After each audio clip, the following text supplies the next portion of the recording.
नमस्कार, 5 बजे की खबरों में बहुत स्वागत है आपका। मैं हूं आपके साथ विपिन चौबे और मेरे साथ इस बुलेटिन में मेरे सहयोगी गौरव अग्रवाल भी रहेंगे मौजूद। और इस वक्त दुनिया में क्या चल रहा है, ईरान को लेकर अमेरिका ने यह बात बिल्कुल साफ कह दी है कि अब हमारा कोई प्रतिनिधि इस्लामाबाद बातचीत के लिए नहीं जाएगा।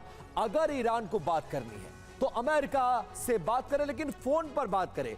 लेकिन सवाल यह है कि दोनों के अपने अपने ट्रम्प कार्ड हैं। अमेरिका कुछ और कह रहा है, ईरान कुछ और कह रहा है। सवाल यह कि आखिरी बाजी आखिरकार किसके पास है, क्योंकि UEM जयपुर एक आदर्श लक्ष्य है। भावी छात्रों के लिए अच्छी नौकरी, भविष्य के लिए तैयार कौशल के साथ अच्छी शिक्षा।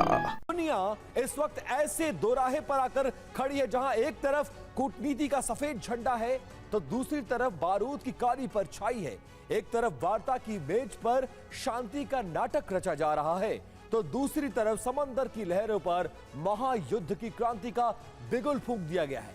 एक तरफ ट्रंप और मुस्तफा खामने के बीच सुलह की सुगबुगाहट है, लेकिन हकीकत यह है कि पर्दे के पीछे महाविध्वंस की ऐसी सीक्रेट तैयारी चल रही है जिसने पूरी दुनिया को दहलाकर रख दिया है।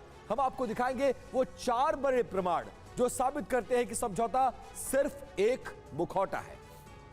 और असली खेल क्या है? असली खेल तो विनाश का होने वाला है। महाविध्वंस की पहली गवाही है ईरान की वो नई और सीधी धमकी जिसने वॉशिंग्टन के होश उड़ा दिए। दूसरा प्रमाण है शांति वार्ता में फंसा वो पेच जिसे सुलझाना फिलहाल नामुमकिन लग रहा है। तीसरी बड़ी गवाही खाड़ी के समंदर से आ रही है। 2 दशकों के बाद पहली बार मिडिल ईस्ट में अमेरिका के 3 एयरक्राफ्ट कैरियर स्ट्राइक ग्रुप एक साथ तैनात हैं। और चौथा सबसे खतरनाक प्रमाण है दोनों ओर से चल रही सीक्रेट ऑपरेशंस की तैयारी। मेज पर मुस्कुराहटें हैं, लेकिन पीठ पीछे हथियारों की धार तेज की जा रही है।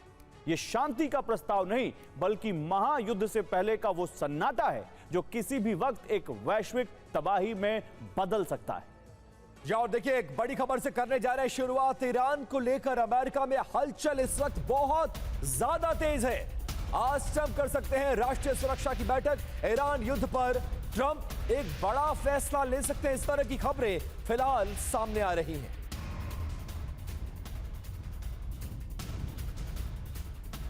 और ईरान की अमेरिका को बड़ी धमकी। अभी हमने कई कार्ड नहीं चले हैं, ये ईरान ने कहा है। ईरान कह रहा है हमारे पास अभी और कार्ड हैं। बाब अल मंदेब तेल पाइपलाइन कार्ड बाकी है, ये कहा है ईरान ने। तो देखिए, ये ईरान की तरफ से एक एक्सपोज किया गया है जिसपे वो कह रहे हैं कि they brag about the cards, let's see supply cards equal demand cards. यहां पर वो साफ कह रहे हैं कि अभी हमने बहुत सारे कार्ड्स हैं जो चले ही नहीं।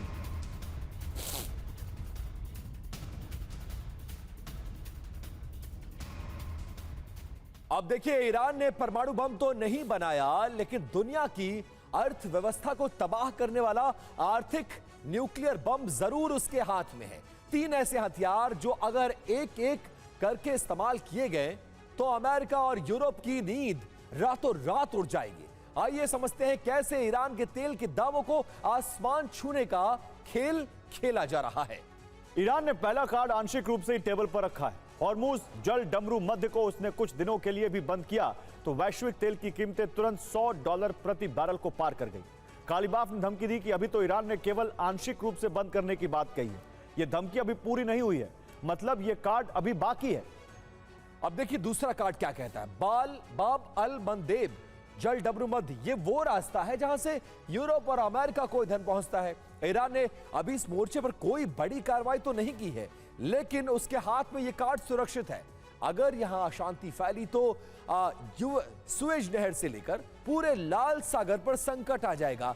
यह ईरान का बैकअप विकल्प है जिसे कभी भी इस्तेमाल किया जा सकता है। और सिर्फ समुद्री नहीं, ईरान ने जमीन पर भी अपना जाल बिछा रखा है। उसके पास ऐसी पाइपलाइनें हैं जो तेल को अलग अलग जगहों पर पहुंचा सकती हैं। साथ ही खाड़ी देशों की पाइपलाइन है जिन्हें वो बाधित कर दुनिया में हाहाकार मचा सकता है। मतलब अगर समुद्री रास्ते बंद भी हो जाएं तो ईरान अपने पड़ोसियों और खाड़ी देशों के जरिए अप्रत्यक्ष रूप से आपूर्ति बाधित कर सकता है। और यह तीसरा कार्ड अभी पूरी तरह सुरक्षित रखा गया है।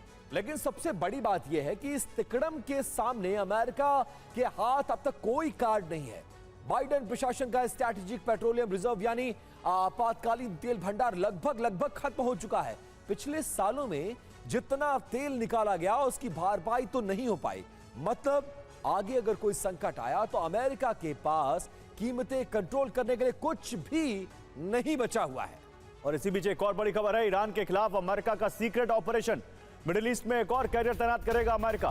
कैरियर की लोकेशन की अभी कोई जानकारी नहीं है। यूएसएस ड्वेट आइजनहावर की तैनाती होगी। अमेरिकी नेवी के हवाले से फोर्ब्स का दावा। अब देखिए 3 एयरक्राफ्ट कैरियर ऑलरेडी वहां पर मिडिल ईस्ट भेज चुका है अमेरिका। अब एक और एयरक्राफ्ट कैरियर ड्वेट आइजनहावर पहुंच रहा है मिडिल ईस्ट। अब इतनी बड़ी तैनाती जो अनप्रेसिडेंटेड है, अमेरिका अगर कर रहा है तो इसके पीछे अब कुछ तो है जो उसके दिमाग में चल रहा है।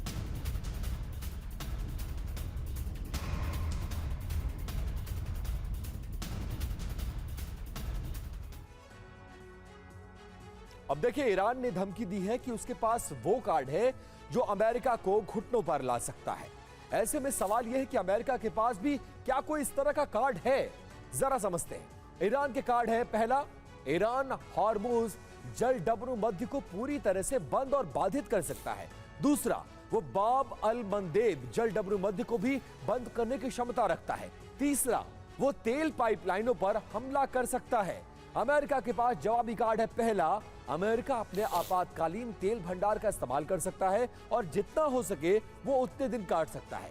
दूसरा, यूएस अपने देश में तेल की खपत को कम करने की अपील कर सकता है, जिससे अस्थायी तौर पर थोड़ी सी राहत हो सकती है।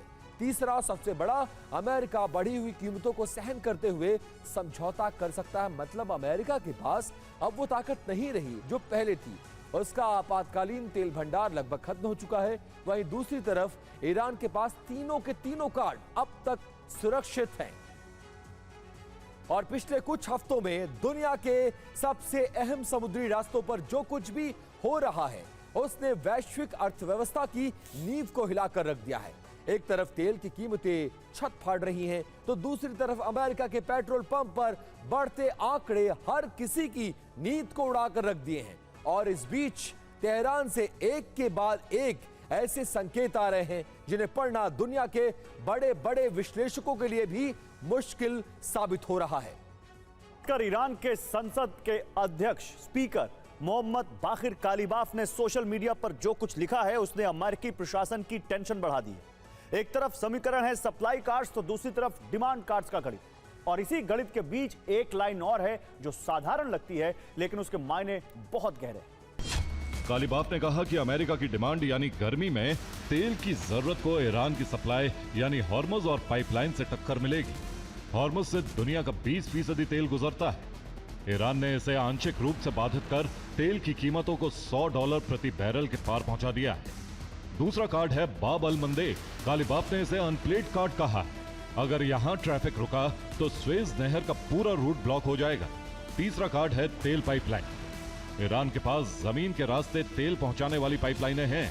उसने अभी इस विकल्प का इस्तेमाल दबाव डालने के लिए नहीं किया है।